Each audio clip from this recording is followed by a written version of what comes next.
తాకట్లో ఉన్న మీ బంగారాన్ని విడిపించి ఆ రోజు ఆన్లైన్ రేటుకి కొంటాం. Sharma gold company.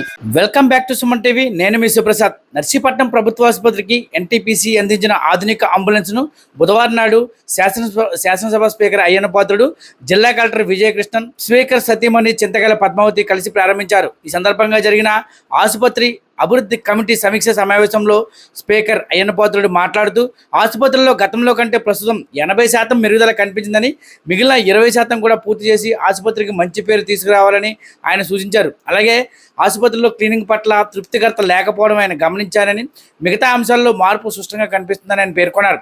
హాస్పిటల్లో అవసరాలను డాక్టర్లను అడిగి తెలుసుకున్నారు. ఆసుపత్రిలో 16 మంది సెక్యూరిటీ సిబ్బంది ఉన్నప్పటికీ విధులు సమర్థవంతంగా నిర్వహించకపోవడంతో విమర్శలు వస్తున్నాయని, ఈ విషయంలో మార్పు తేవాల్సిన అవసరం ఉందని ఆయన స్పష్టం చేశారు. అదేవిధంగా వాహనాలు మిస్ కావడమే కొంతవరకు భద్రతా లోపాలకు కారణమని పేర్కొన్నారు. ఇకపై నిర్వహించే రివ్యూ సమావేశాల్లో ఇలాంటి ఫిర్యాదులు రాకుండా చూడాలని ఆయన సిబ్బందిని ఆదేశించారు. అదేవిధంగా వేడి నీటి సౌకర్యం, సెంట్రల్ ఆక్సిజన్ వ్యవస్థ ఏర్పాటుకు తగిన చర్యలు తీసుకున్నట్లు ఆయన తెలిపారు.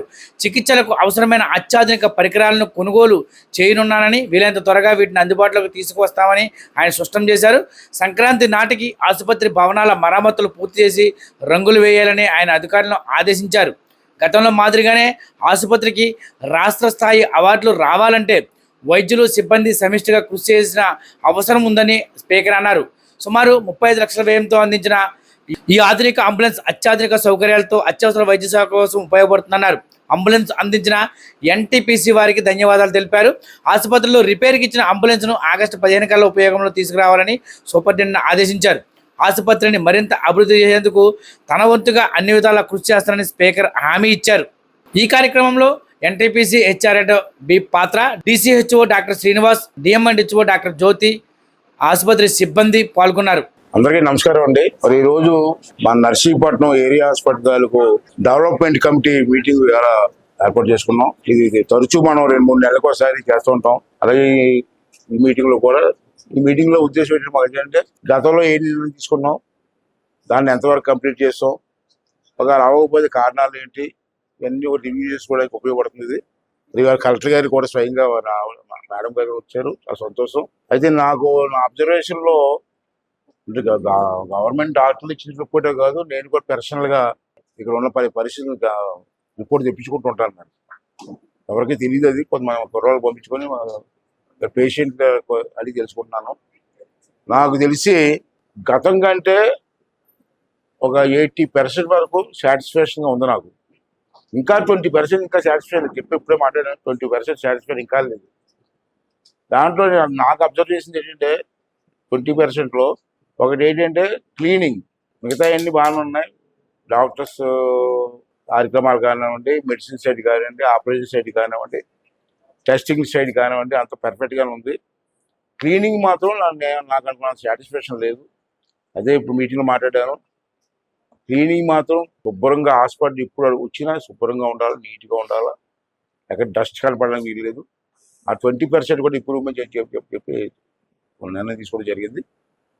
తర్వాత రెండోది ఏంటంటే సెక్యూరిటీ. 16 మంది సెక్యూరిటీ ఉన్నారు మనకి. వాళ్ళు ఏం చేస్తున్నారు వాడికి అర్థం అవట్లేదు. నేను మొన్న రాత్రి సుమారు 10:10 ప్రాంతంలో వచ్చాను. నేను ఎవరికి తెలియదు, మా సెక్యూరిటీ వాళ్ళు కూడా తెలియదు. సడన్గా కారు వెళ్ళాలన్నారు. వస్తే ఇక్కడ ఒక నైట్ సెక్యూరిటీ లేదు. మరి 16 మంది సెక్యూరిటీ ఎందుకు వాళ్ళకి? డే టైం అయితే రద్దీగా ఉంటుంది హాస్పిటల్లో, విపరీతమైన రద్దీ. వాళ్ళు కంట్రోల్ చేయడానికి ఇప్పుడు ఉదయం 8 గంటల నుంచి మధ్యాహ్నం 2 గంటల వరకు హాస్పిటల్ రద్దీగా ఉంటుంది. అప్పుడు సెక్యూరిటీకి ఇంపార్టెంట్ కాదట్లే. మధ్యాహ్నం నుంచి రద్దీ ఉండదు, నార్మల్గా కొంత తక్కువ ఉంటారు. తర్వాత ఇన్పేషెంట్స్ ఉంటారు, వాళ్ళకి 4-5 సెక్యూరిటీ సరిపోతారు. కానీ నైట్ టైము సెక్యూరిటీ లేదు ఇక్కడ. మొన్న సైకిల్ పోయే స్టాండ్లో వస్తారు, పేషెంట్లు వస్తారు కదా చూడడానికి. ఆ సైకిల్ పెట్టి వెళ్తే 6 సైకిల్ కనపడలేదు. మరి 6 సైకిల్ పోతే సెక్యూరిటీ ఏం చేస్తారు? మరి పోలీస్ స్టేషన్ రిపోర్ట్ ఇచ్చారా? పోలీస్ స్టేషన్ రిపోర్ట్ ఇస్తే పోలీసులు యాక్షన్ ఏంటి? నథింగ్. అది చెప్పాము. సెక్యూరిటీ కొత్తగా వచ్చారు, అతను కూడా పిలిచాను. నేను చేస్తే సరిగ్గా చేసి మార్చేస్తానని చెప్పాను, కరెక్ట్గా ఉంటానని చెప్పాను. మళ్ళీ ఛాన్స్ ఇచ్చాం, అబ్జర్వ్ చేద్దాం. సెక్యూరిటీ 2 నాకు డిసాటిస్ఫాక్షన్ ఏంటంటే క్లీనింగ్ అండ్ సెక్యూరిటీ. ఆ 2 కూడా కంప్లీట్ చేయడం, రివైజ్ చేయడం కోసం నేను ప్రయత్నం చేస్తాను. రేడియో చిన్న చిన్నవి ఉన్నాయి. ఆపరేషన్ పురుగు పోసి దగ్గర హాట్ వాటర్ అని డెలివరీస్ అయితే హాట్ వాటర్ ఉంటారు. పూర్వం మరి పెద్దలు ఆగేసేవారు విలేజ్లో హాట్ వాటర్ మిషన్లు కొనడానికి. గతంలో మన హాస్పిటల్కి 3 అవార్డులు 4 అవార్డులు వచ్చాయి సెంట్రల్ గవర్నమెంట్. అప్పుడు నేను ఉన్నప్పుడు సెంట్రల్ గవర్నమెంట్ అవార్డు ఇచ్చింది మనకి. మళ్ళీ మధ్యలో రాలే. మళ్ళీ అవార్డులు రావాలి ఈ హాస్పిటల్కి.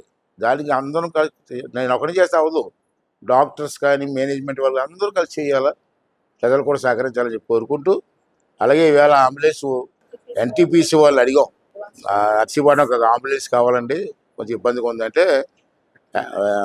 35 లక్షల రూపాయలతో ఒక అంబులెన్స్ ఇచ్చారు. ఇవాళ లేటెస్ట్ మోడల్ ఎక్విప్మెంట్, ఆక్సిజన్ అన్నీ దాంట్లో ఉంటాయి. కానీ ఇవాళ ఓపెన్ చేసాం. తర్వాత మనకు ఇంకో అంబులెన్స్ ఉంది, అది కూడా ఎవరు ఇచ్చారంటే సత్యవతి గారని ఎంపీ గారు, అనకాపల్లి ఎంపీ చేశారు కదా. అప్పుడు ఆవిడకి ఫోన్ చేశాను నేను. మన పార్టీ కాదు ఆవిడ, పార్టీ కాకపోయినా అమ్మ ఫోన్ చేస్తే చాలా గౌరవించింది నాకు. ఇచ్చి ఆవిడ ఒక వ్యాన్ ఇచ్చింది. ఇప్పుడున్న 2 ఉన్నాయి ఇక్కడ. మూడోది ఏమో ఇంకోటి ఉంది, అది సుబ్బరామరెడ్డి గారు ఎంపీగా ఉన్నప్పుడు అడిగాను నేను, ఇంటికి వెళ్ళి అడిగాను విశాఖపట్నం. అతను ఒకటి ఇచ్చాడు. అది కొంచెం రిపేర్ ఉండి పంపించాం. ఎన్ని రోజులు వస్తుందమ్మా? 20 కాదు, 15 20 కాదు, 15 రోజులు వస్తుంది. ఆ 3 అంబులెన్స్లు మనకు ఉంటాయి. అవి కాకుండా మనకి ఉన్నాయి గవర్నమెంట్